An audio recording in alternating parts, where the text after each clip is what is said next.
চট্টগ্রাম নগরীর টাইগার বাস থেকে মাত্র 150 টাকা খরচ করে কিভাবে আপনি এরকম একটা জায়গা থেকে ঘুরে আসতে পারবেন এবং কি কি উপভোগ করতে পারবেন তা থাকছে আমার ভিডিওতে। ভিডিওটা যদি ভালো লেগে থাকে তাহলে ফলো দিয়ে আমার পাশে থাকবেন। হ্যালো এভরিওয়ান, আজকে চলে আসছি, এটা হচ্ছে চিটাগং বোট ক্লাব, লেখা আছে সিবিসি।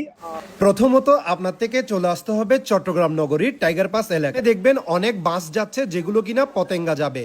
ওই পতেঙ্গা যাওয়ার বাসে আপনার থেকে উঠে যেতে হবে। উঠে আপনার থেকে বলতে হবে আপনি সেমেট ক্রসিং নামবেন। ক্রসিং নেমে ওইখানে দেখবেন অনেকগুলো এয়ারপোর্ট যাওয়ার গাড়ি রয়েছে যেগুলো কিনা ভাড়া নেবে আপনার থেকে 20 থেকে 25 টাকা করে। ওই গাড়িকে বলতে হবে আপনি 11 নাম্বার বোট ক্লাবে যাবেন। গাড়ি আপনাকে নামিয়ে দেবে বোট ক্লাবের গেটের সামনে। গেটে প্রবেশ করা মাত্র দেখবেন একটা টিকিট কাউন্টার। প্রবেশ করবার জন্য প্রথমত আপনার থেকে 100 টাকা করে ফি দিয়ে টিকিট নিতে হবে। টিকিট কাউন্টার থেকে টিকিট নিয়ে এবার সামনের দিকে যাওয়া যাক। যাওয়া মাত্র দেখবেন যে টিকিটগুলো এখানে জমা দিয়ে ফেলতে হবে। টিকিটগুলো আমরা এখানে জমা দিয়ে দিই। এর পাশে দেখবেন অনেক বড় একটা মাঠ রয়েছে যেখানে আপনারা গাড়ি পার্কিং করতে পারবেন নির্দিষ্ট একটা মূল্যের মাধ্যমে। এই বোট ক্লাবে যাদের মেম্বারশিপ রয়েছে তাদের জন্য একটা ভবন রয়েছে যেটা হাতের বাম পাশে। সত্যি যখন একটু হেঁটে আসবেন এত সুন্দর লাগবে দৃশ্যটা, যেন ইউরোপের কোনো দেশে আপনি আছেন। একটু যাওয়ার পরে দেখবেন একটা সিবিসি বেকারি রয়েছে, প্লাস রয়েছে একটা ঝিনুক চট্টগ্রাম একটা স্টলও। এরপর যখন আপনি আরেকটু হেঁটে যাবেন দেখবেন যে ওনাদের অনেক বড় একটা রেস্টুরেন্ট রয়েছে যেটার নাম ছিল রিভার ভিউ।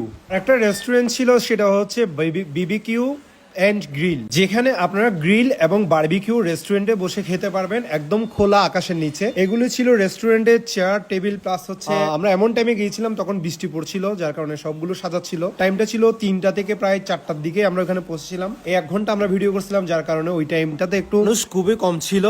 কিন্তু আমরা যখন আসছিলাম আমরা ভিউটা যাতে সুন্দর করে নিতে পারি ওই দিকটা আমরা খেয়াল রাখছিলাম।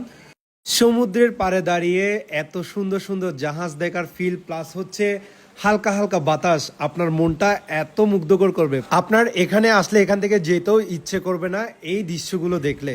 প্লাস হচ্ছে আপনি এখানে হাঁটাহুটিও করতে পারবেন। আবার এখানে ঘনিষ্ঠভাবে মেলামেশা নিষিদ্ধ রয়েছে সম্পূর্ণ কর্তৃপক্ষ থেকে, তাই সবাই একটু সাবধানে থাকবেন। বিমানবন্দর কাছে হওয়াতে প্রতি 30 মিনিট পর পর আপনি বিমান দেখার একটা সৌন্দর্য উপভোগ করতে পারবেন।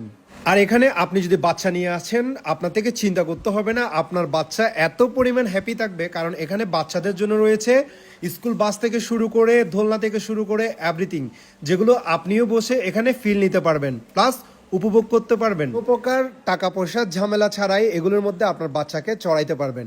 ও হ্যাঁ, এখানে আরেকটা নগরী আছে। আপনারা তো চট্টগ্রাম নগরীর কথা শুনেছেন, কিন্তু সাম্পান নগরী কি দেখেছেন? এটাই হচ্ছে সাম্পান নগরী, যেটা কিনা চট্টগ্রাম বোট ক্লাবে করা হয়েছে। এই সাম্পান নগরীতে এসে আপনার মনটা পুরোটাই শীতল হয়ে যাবে। সাম্পানগুলো দেখবেন, কিন্তু ওই সাম্পানে কিন্তু ওঠা সম্পূর্ণ নিষিদ্ধ রয়েছে।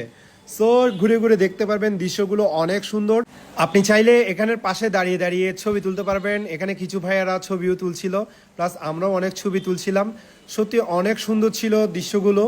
আমার দৃষ্টিকোণ থেকে অনেক বেস্ট ছিল, কারণ এখানে এসে আমরা 100 টাকা দিয়ে টিকিট কেটে যতগুলো আমরা রাইড থেকে শুরু করে সমুদ্রের সৌন্দর্য এবং আকাশে বিমান ফ্লাই হওয়ার দৃশ্য থেকে শুরু করে দেখে সবকিছু দেখে সত্যি অনেক ভালো লেগেছিল।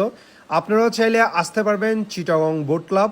এটা হচ্ছে আপনি যে কোনো জায়গা থেকে, সিটির যে কোনো জায়গা থেকে আপনি যদি বলেন 11 number Chittagong boat club airport মানে বিমানবন্দরের আগে বললে আপনাকে যে কোনো সিএনজি এখানে নিয়ে আসবে। যারা তো এসেছেনই তারা দেখেছেনই সবাই, বাট যারা আসেননি তাদের জন্য আমার এই ভিডিওটা দেওয়া হয়েছে। আর সবাই এখনো পর্যন্ত যারা আমাকে ফলো দেন নাই, আপনাদের প্রতি রিকোয়েস্ট আমাকে ফলো দিয়ে আমার পাশে থাকবেন। আমি আপনাদের চট্টগ্রামের একজন ভাই, একজন বন্ধু, একজন আপন কেউ। সো আমার অ্যাকাউন্টটা ফলো দিয়ে সবাই আমার পাশে থাকবেন। ধন্যবাদ।